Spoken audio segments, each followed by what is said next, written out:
Oke, selamat sore semuanya. Sore, Pak. Sore, Pak. Sore, Pak. Bisa dengar suara Bapak? Bisa. Pak. Oke, jadi pada sore ini kita akan latihan kedua ya. Yang terakhir mungkin latihan ini pelatihan terakhir ya. Jadi untuk sebenarnya manajemen ini ada 2 kali pelatihan. Yang pertama bagaimana tata cara membuat perbandingan 5 jurnal. Hari ini pedomannya ya. Ini habis semester nanti Anda sudah habis semester sudah ada pembagian siapa dosen pembimbingnya. Ya, Anda nanti bisa berkomunikasi dengan masing-masing dosen pembimbing. Bapak kasih daftar aja nanti beserta nomor WA dosen pembimbing ya. Jadi Anda nanti kumpulkan, Anda pakai nanti mungkin dosennya kayak Google Classroom ya. Pertama WA, kemudian Google Classroom. Nanti tinggal Anda konsultasi ya kan, bertanya dengan dosen pembimbing Anda masing-masing. Dan tapi kalau belum jelas bisa cek Bapak ya. Oke, pada sore ini kita akan membahas masa pedomannya ya, bagaimana cara membuat judul, latar belakang dan sebagainya. Bapak saya dulu.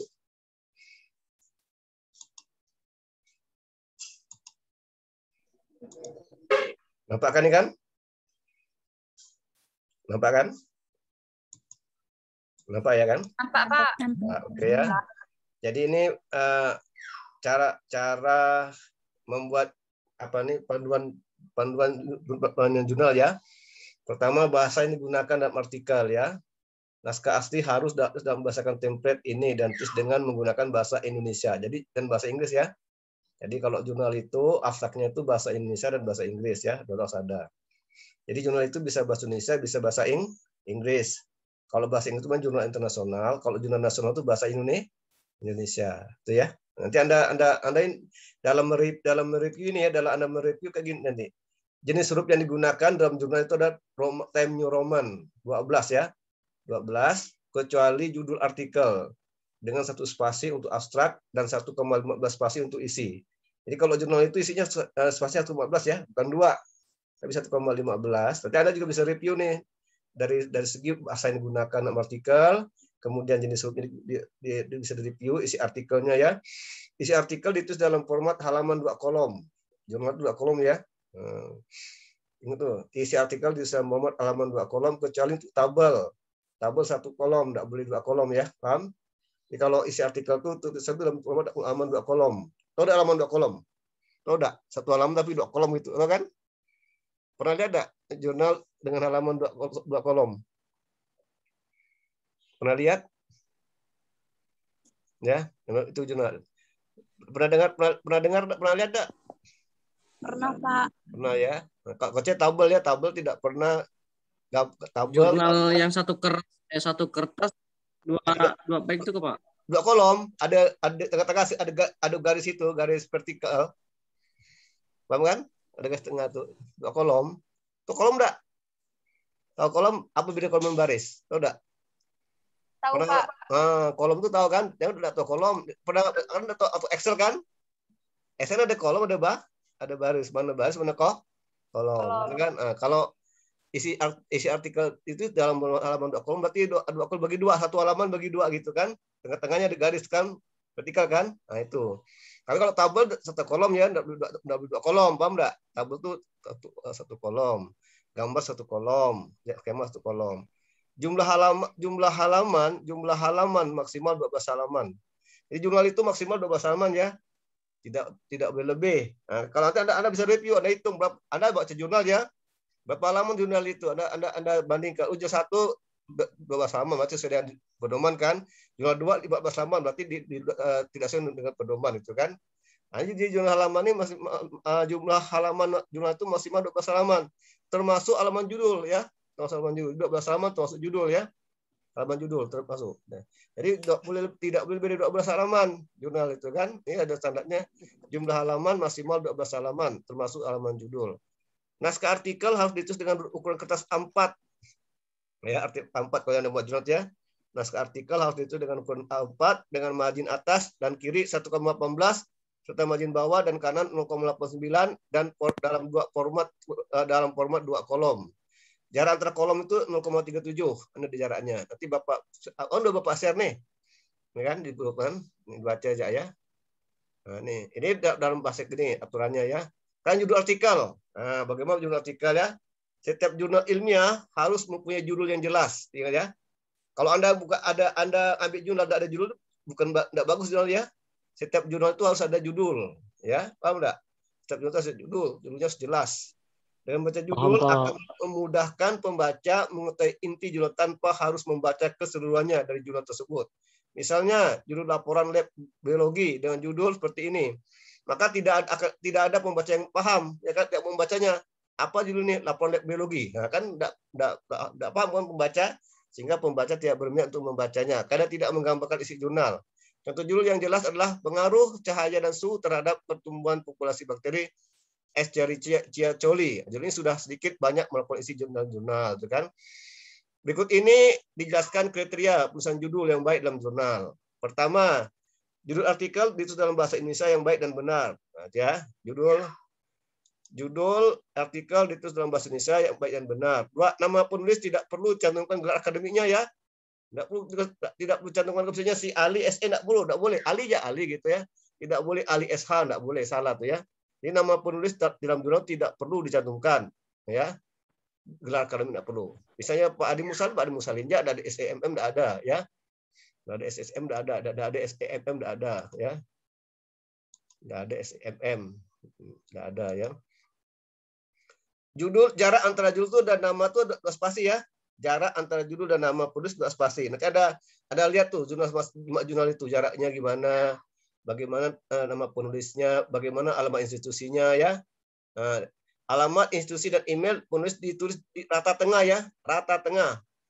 Yang diletakkan di bawah judul artikel. Nanti Anda perhatikan di jurnal itu. Bagaimana nulis judulnya, berapa huruf judulnya, udah baik atau belum. Bagaimana cara menulis nama penulisnya, apakah ada gelar atau tidak. Kalau ada gelar salah ya, kan?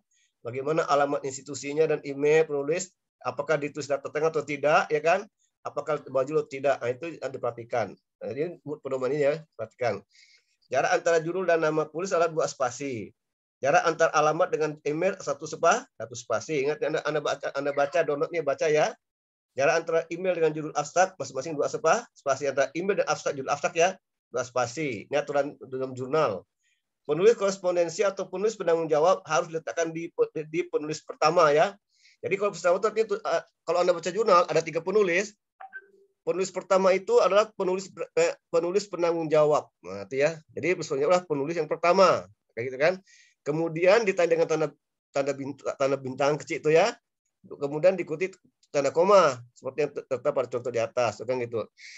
Penulis korespondensi wajib mencantumkan email yang masih aktif. Nah, ya. Penulis korespondensi atau penulis penanggung jawab wajib menentukan email yang masih aktif. Jadi 1 email ya, ada 3 penulis yang dicantumkan email penulis penanggung jawab ya, atau penulis korespondensi. Penulis penanggung jawab itu adalah penulis yang pertama. Kan ada 3 nama. Nama pertama itulah disebut dengan penulis penanggung jawab atau penulis korespondensi kan gitu. Apabila penulis lebih dari 1, maka nama disebutkan dengan tanda koma dan nama penulis tidak perlu disingkat. Tidak boleh meningkat nama penulis ya kan. Jika disebutkan aturan akreditasi dikti adalah 14 kata ya. Judul itu 14 kata ya. Untuk bahasa Indonesia, untuk bahasa Inggris 10 kata. Ya, judul itu maksimal 14 kata. Nanti hitung ya, ada judul Anda hitung berapa kata judul itu. Kalau lebih 14 kata berarti tidak sesuai dengan pedoman ini ya. Kalau kurang dari 14 kata berarti sesuai dengan pedoman. Kalau untuk bahasa Inggris 10 kata, kalau untuk bahasa Indonesia 14 kata. Ya. Oke. Judul menggambarkan isi artikel dengan cermat. Judul menggambarkan subjek penelitian dengan ringkas. Judul diharapkan menghindari peningkatan rumus dan jargon. Tidak boleh pakai rumus ya, singkatan tidak boleh judul itu. Tidak boleh ke jargon. Judul biasanya tidak mengandung kata kerja dan singkatan. Judul mudah dipahami. Judul mengandung kata kunci. Ada kata kuncinya. Huruf kapital dipakai sebagai huruf pertama semua kata ya. Jadi yang huruf besar semuanya, yang besar itu huruf pertama aja. Huruf besar itu dipakai sebagai huruf pertama semua kata. Bukan semua kata judul itu huruf besar semua, salah. Jadi huruf kapital itu dipakai sebagai huruf pertama semua kata, termasuk semua unsur kata ulang sempurna di dalamnya. Dalam judul buku itu majalah kabar dan makalah serta artikel kata tugas dari dan yang tidak terletak pada kawas besar untuk kecil ya. Ya, huruf kapital itu hanya dipakai sebagai huruf pertama semua kata ya. Tidak semua kata itu huruf besar dalam judul. Hanya huruf pertama saja pada setiap kata huruf besar. Ya, itu judul. Dan abstrak. Nah, ya, untuk judul paham untuk judul? Nanti baca ya, baca ya. Nah, baca. Paham, Pak. Paham nanti dibaca lagi, baca satu dibaca. Anda ambil jurnal, perhatikan judul artikelnya, perhatikan nama penulisnya, perhatikan alamat institusinya dan emailnya, jaraknya, perhatikan semuanya, ya. Berapa jumlah kata judul itu maksimal 14 kata. Anda lihat dulu siapa penulis korespondensinya, emailnya itu menggunakan email korespondensi atau penulis penanggung jawab ya.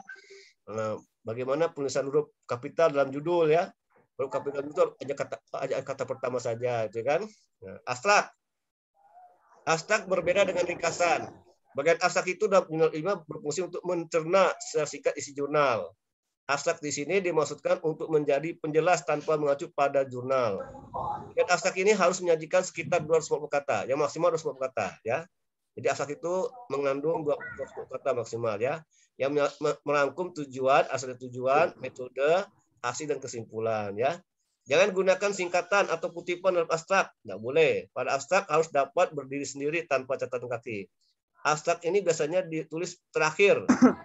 Cara mudah untuk menulis abstrak adalah mengutip poin yang penting dari setiap bagian jurnal. Kemudian menggunakan poin-poin untuk menyusun sebuah deskripsi singkat tentang studi Anda. Nanti kalau Anda skripsi, ya Anda wajib membuat jurnal deskripsi Anda. Dan membuat jurnal itu Anda harus memperhatikan ini pedoman itu buat jurnal ya. Kalau deskripsi Anda wajib nih buat jurnal nanti nih, ya kan? Semua mahasiswa wajib buat jurnal. Kalau udah lu skripsi kan, Anda perhatikan pedoman ini bagaimana ya, abstraknya gimana ya. Tata cara penulisan abstrak. Ya. Mau tanya KKN kapan KKN? Ya, tata cara penulisan abstrak ya. Tata abstrak ini abstrak merupakan bentuk mini atau sebuah tulisan ilmiah. Sebuah abstrak yang baik memiliki komponen tertentu yang harus dicantumkan di dalamnya ya. Komponen-komponen tersebut pun harus ditempatkan di antara urutan tertentu. Ya, ini abstrak ya. Sering dijumpai abstrak yang dibuat tidak mengikuti kaidah ini sehingga tidak bisa dikatakan sebagai abstrak yang baik. Bagian abstrak itu harus terdiri atas menyajikan 250 kata ya. Abstrak itu harus menyajikan sekitar 250 kata. Pertama ya, sebuah abstrak yang baik memiliki anatomi seperti bahwa ini ada pembukaan ya. Nah, abstrak punya pembukaan. Apa pembukaannya? Bagian ini mengawali sebuah abstrak dan biasanya terjadi satu atau paling banyak 2 kalimat. Bagian pembukaan ini menjawab pertanyaan mengapa ini penting, mengapa ngambil ini, mengapa ini kan. Bisa juga bagian ini tidak ada dan abstrak langsung dimulai dengan tujuan penelitian. Itu ya. Kedua, ada masalah dan tujuan ya. Abstrak itu harus memuat masalah tujuan. Bagian ini selalu ada dalam sebuah abstrak dan biasanya merupakan kalimat pertama atau kedua dari abstrak. Bagian ini pula sering dicantumkan hipotesis penelitian. Itu ini dia abstrak ya. Kemudian ada metode, ada materi. Nah, dalam abstrak juga dalam abstrak itu menjelaskan masalahnya apa, tujuannya apa, dan hipotesis penelitiannya apa. Bagian ini menjawab pertanyaan-pertanyaan bagaimana penelitian dilakukan, apa yang digunakan, dan analisis apa yang diterapkan. Kemudian hasil ya, hasil ini bagian ini mencerminkan hasil penelitian, termasuklah signifikansi secara statistik dari hasil penelitian tersebut. Abstrak tidak mengandung pembahasan diskusi yang merupakan interpretasi terhadap hasil penelitian. Dengan demikian hasil penelitian ditampilkan apa adanya. Kemudian kesimpulan. Nah, ini adalah pada asal ada kesimpulan ya. Nah, ini. Oke, ini udah tidak perlu kita sekarang ini udah. Oke.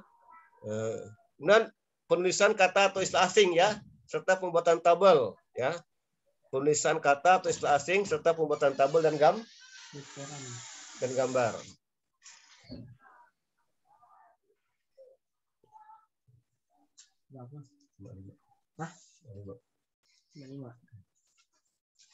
Dan gambar ya.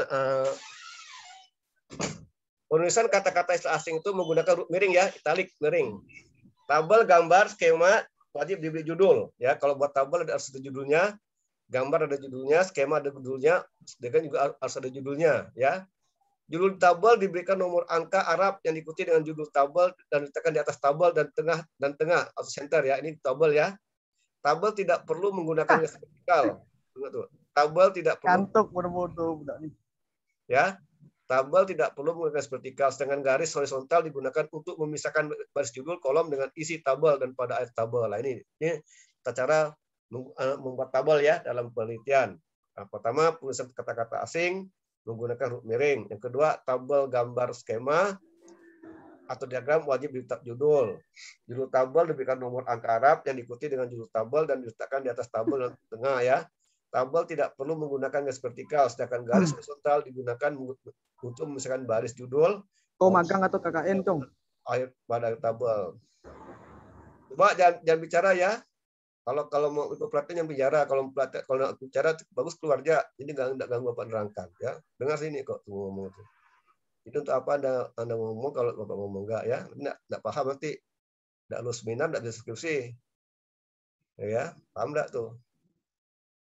Jadi kalau orang dosen ngomong itu dipraktikkan dengar. Jangan hanya KKN, ya kan? Yang pelatihan seminar. Kalau enggak tahu cara belajar, maka biar gagal ya. Oke. Tabel, gambar maupun skema dituliskan dalam format halaman 1 kolom. Adapun contoh tabel, gambar, skema, pusat dapat lihat. Ini contoh tabel nih. Ini yang benar tabelnya. Ini tidak ada garis vertikal, hanya horizontal ya. Nah, tabelnya gini. Ya. Ada judulnya nih, judul tabel nih, judul tabel nih, ini tabel 1. Mahasiswa jurusan Sostek Fakultas Pertanian Universitas Tanjung Pura. Ini ini gambar. Ini namanya gambar. Gambar judul di bawah ya. Lihat gambar judul di bawah ya. Gambar tuh judul di bawah. Latar belakang penelitian, pendahuluan. Nah, jadi pendahuluan itu ada ya. Pendahuluan itu adalah pernyataan dari kasus yang Anda selidiki yang memberikan informasi kepada pembaca untuk memahami tujuan spesifik Anda dalam rangka teoritis yang lebih besar. Jadi ini namanya pendahuluan. Latar belakang itu juga merupakan penjelasan dalam bentuk uraian paragraf yang berisi alasan mengapa sebuah karya itu dibuat. Kenapa Anda memilih jurnal ini? Itu namanya latar belakang ya. Kenapa Anda ngambil motivasi? Kenapa Anda mengambil pemasaran? Itu juga namanya latar belakang. Misalnya kalau untuk karya ilmiah berarti kamu harus menjelaskan mengapa topik karya ilmiah tersebut dibuat. Kenapa Anda ngambil motivasi? Kenapa Anda ngambil judulnya ini? Anda jelaskan itu nanti di latar belakang kan.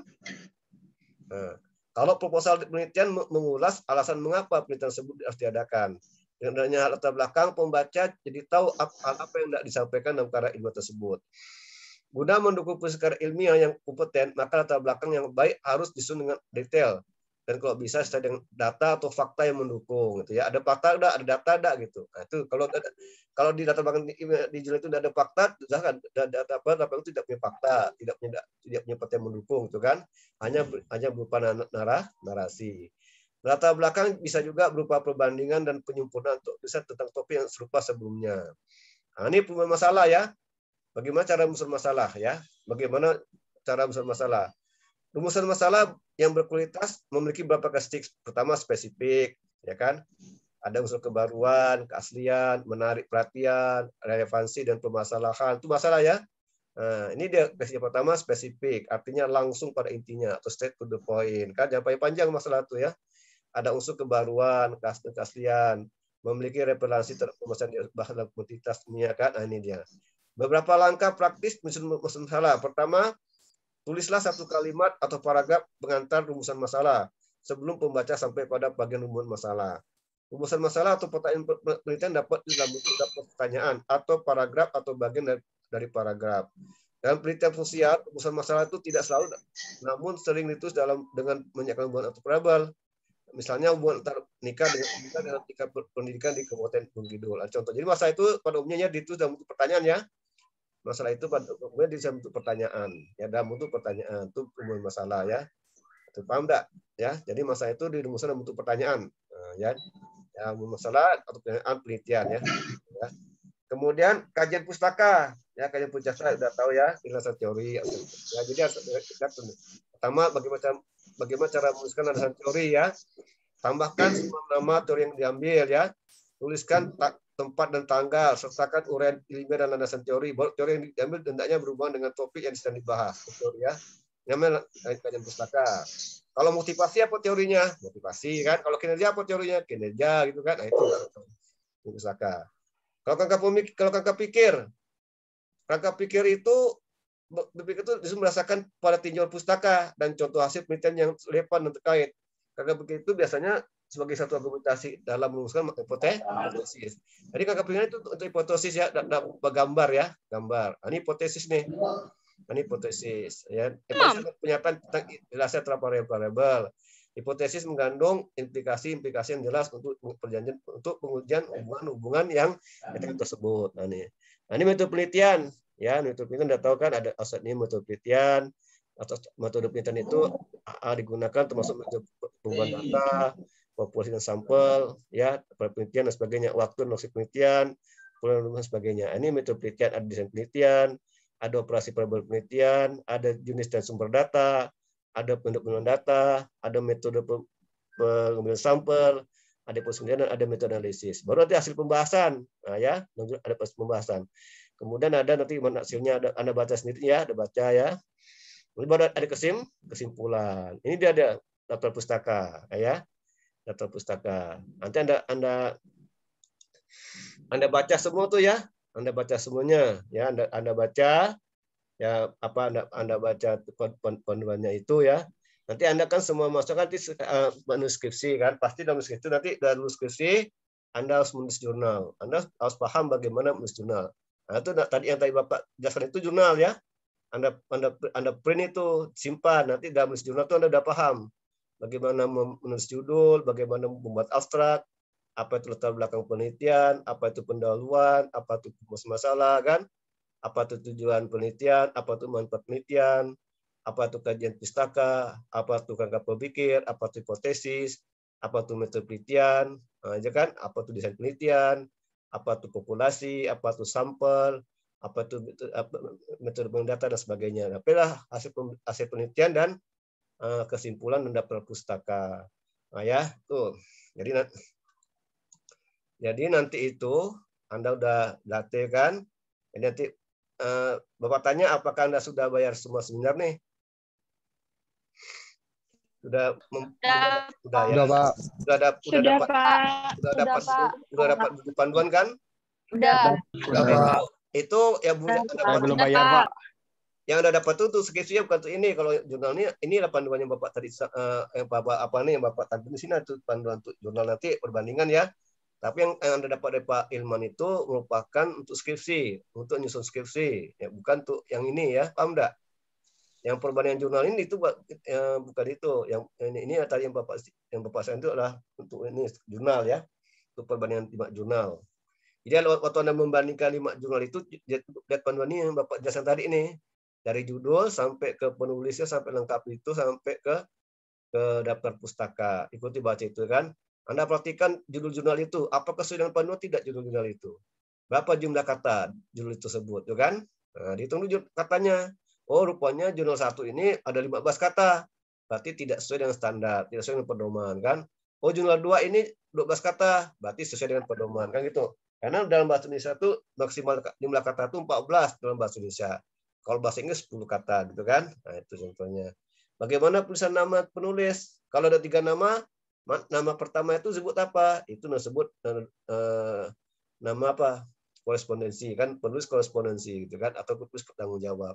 Nah, itu email email siapa yang dipakai? Yang dipakai email penanggung jawab ya kan? Atau email korespondensi. Nah, itu ya. Oke, nanti Anda nanti di grup ya untuk kelas A1 dan kelas C ini. Di grup itu ada tulis ya.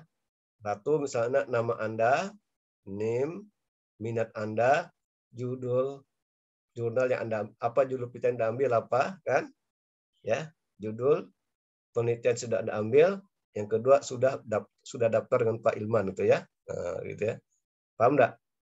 Nanti di grup WA itu Anda tulis nomor 1 nama Anda, name, minat Anda, kemudian judul penelitian yang Anda ambil ya. Kemudian Anda sudah daftar di Pak Ilman. Nanti di Google Classroom Bapak minta masing-masing mahasiswa untuk mendownload 5 jurnal. Ya, nama Anda, judul minatnya apa, judul jurnalnya apa, dan download di situ 5 jurnal. Nah, itu masing-masing mahasiswa. Itu dokumen jurusan. Nanti Anda juga harus simpan simpan linknya ya. Nah, nanti di Google Classroom ada link juga, link URL-nya ya. Nah, berarti kalau 5 jurnal berarti 5 link kan? Kita simpan nanti untuk dibagikan ke jurnal itu Anda simpan. Anda simpan, linknya juga Anda simpan. Nanti kan Bapak tentukan siapa dosen pembimbing Anda. Nanti Anda berkomunikasi dengan dosen pembimbingnya, di mana mengumpulkan bukan apa tuh tadi jurnalnya dengan itu ya, mana gitu. Nanti setelah Anda nanti dikasih pembimbing, Anda harus sudah buat perbandingan ya. Anda buat laporan, kan? Laporan hasil perbandingan 5 jurnal kan. Kan Anda kasih formatnya, bab 1, bab 2, bab 3, bab 4, bab 5 dapat pusaka kan? Dalam bentuk tabel kan? Ya kan? Nah, itu Anda buat itu nanti dalam bentuk tabel, ya kan? Setelah selesai Anda perbandingan kan, Anda rekam pakai YouTube ya. Ya kayak YouTube, rekam, presentasikan. Nah, karena COVID-19 ini masih ada, dipresentasikan, Anda menggunakan YouTube, ya kan? Paham? Nah, itu. Paham Pak, saya boleh bertanya nggak Pak?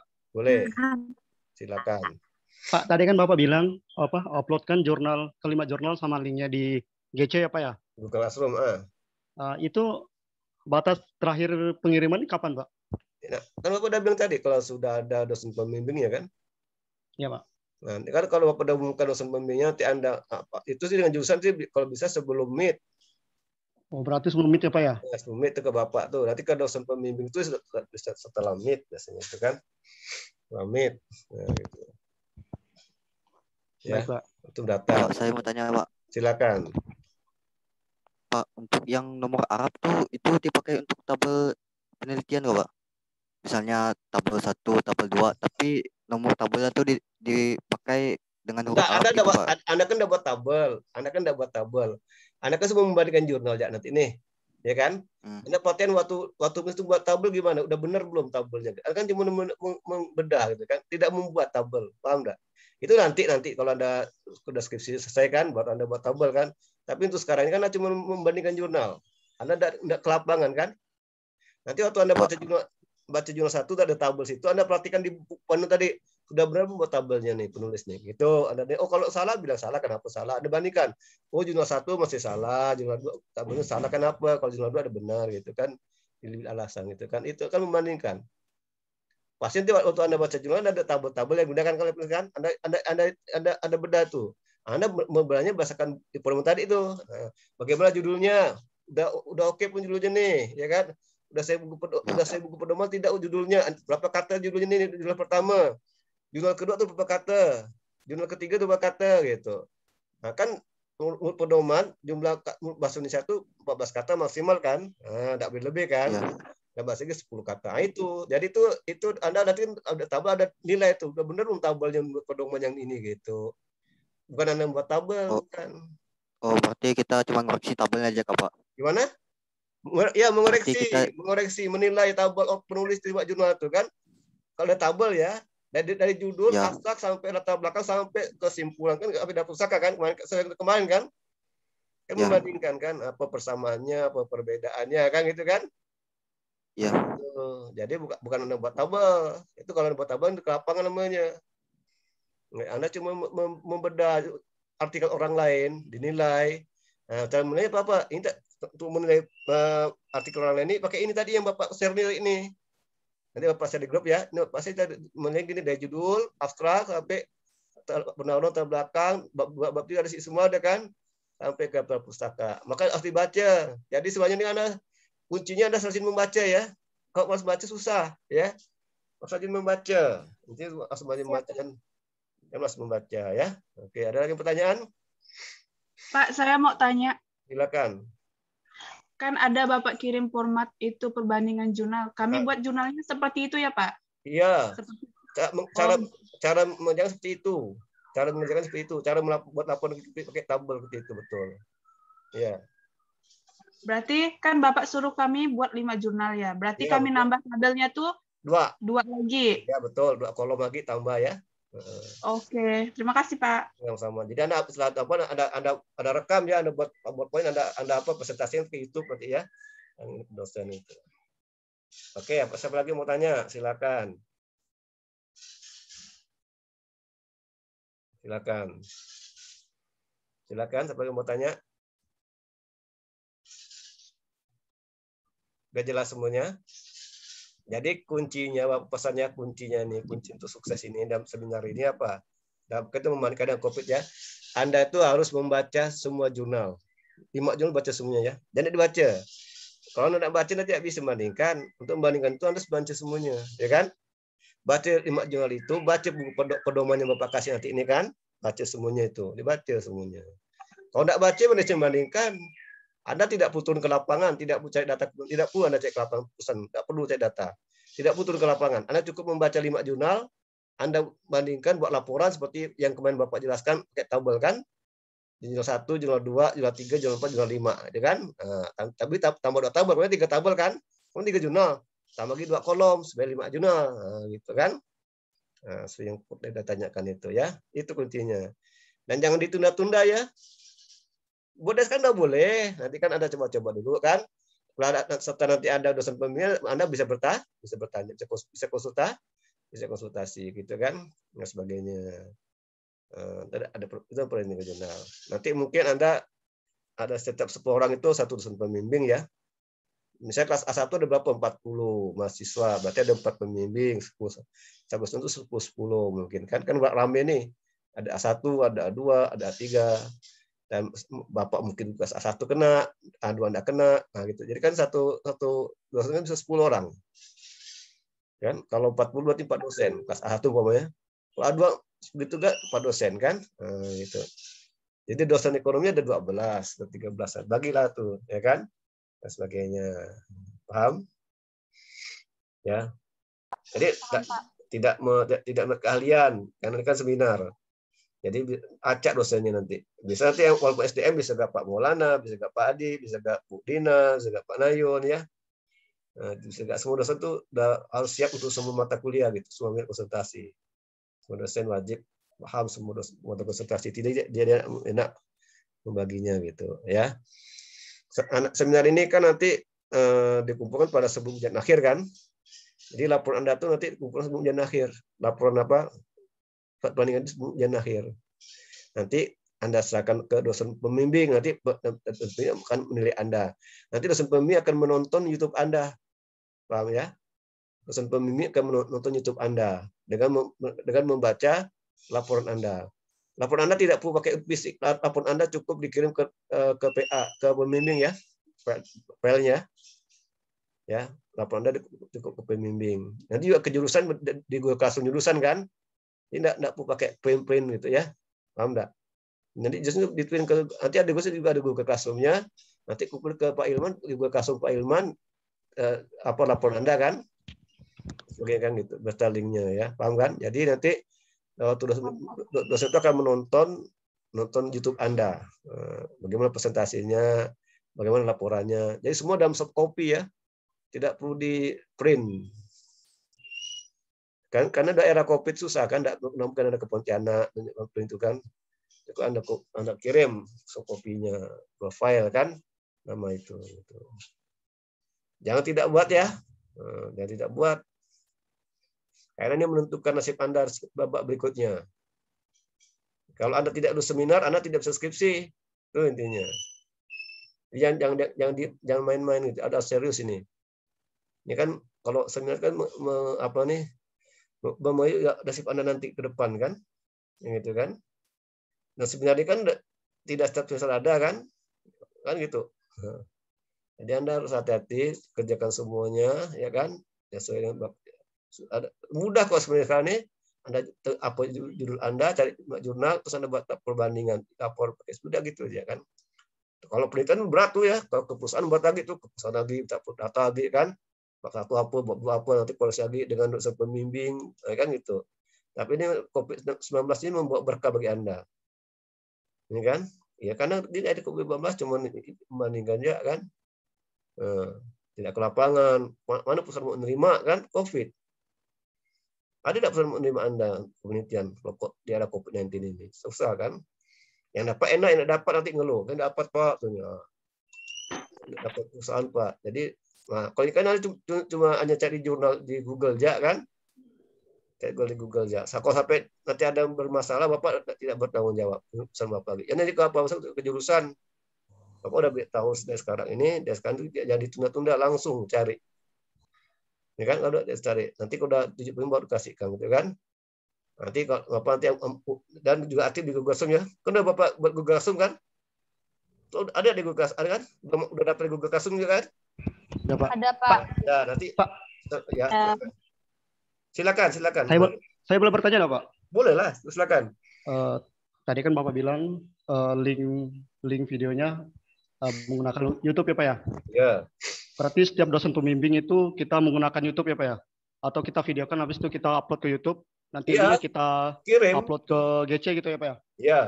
GC dosen Berarti- pembimbing. berarti dosen setiap- pembimbing ya. Ya, berarti setiap dosen pembimbing kita tidak perlu menggunakan Zoom ya, Pak ya? Nah, pasti enggak. Kalau kayak Zoom kan nanti berat sekali kan, dari pagi sampai sore, tahan ke dosennya enggak. Oh iya, berarti semuanya menggunakan YouTube ya, Pak ya? Kalau Bapak, itu pakaian Bapak. Coba kalau kayak Zoom nanti satu dosen 10 orang. Itu 10 orang harus masuk semuanya itu. Nah, gantian presentasi. Mampu enggak dosen tuh dari pagi sampai sore gitu. Kalau Bapak sih milih kayak YouTube kan, YouTube udah maksudnya link semuanya kan. Ingat Ya, Pak. Kenapa mudah, pakai YouTube nampaknya gitu. Ya, kebetulan kayak YouTube karena tuh lebih praktis baru kayak Zoom kan. Ada lagi mau tanyakan silakan.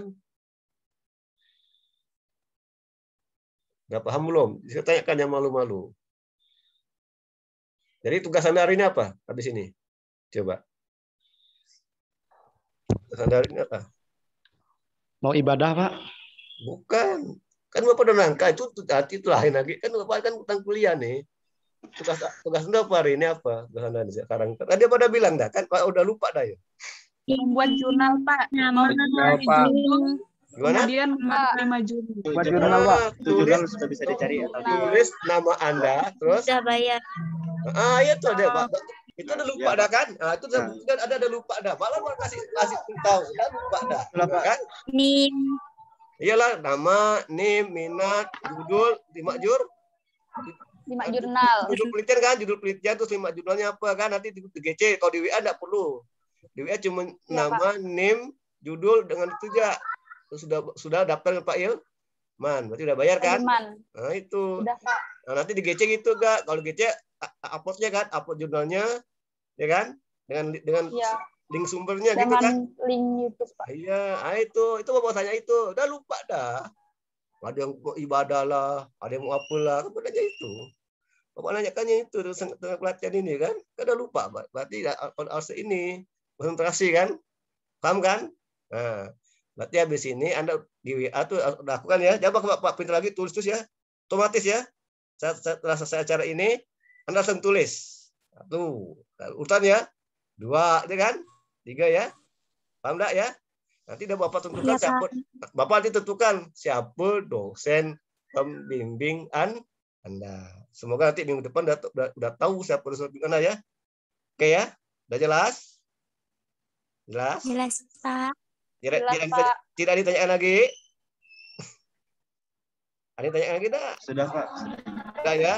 Kalau sudah cukup sekian. Nah, silakan laksanakan perintah Bapak ya. Yang tadi itu ya. Oke, sampai jumpa lagi. Nanti Anda tinggal tunggu pembagian dosen pembimbing dari Bapak ya di grup WA atau di Google Classroom.